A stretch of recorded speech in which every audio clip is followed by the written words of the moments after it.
So how do you pronounce with the typical Italian pronunciation the name of who was an Italian shoe designer and the founder of luxury goods high-end retailer, and put more simply a famous luxury Italian brand now?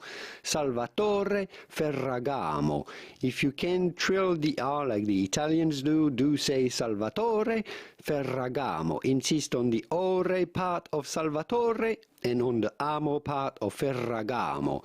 Do pronounce the double R here, Salvatore Ferragamo. If you cannot trill the R, simply say Salvatore Ferragamo, but still insist on the amo part and on the torre part of Salvatore Ferragamo. Salvatore Ferragamo. Salvatore Ferragamo. Here are more videos about how to pronounce high-end and top luxury brands from around the world. I'll leave you to it, and I will see you soon in the wonderful world of pronunciation. Au revoir. Ciao, ciao.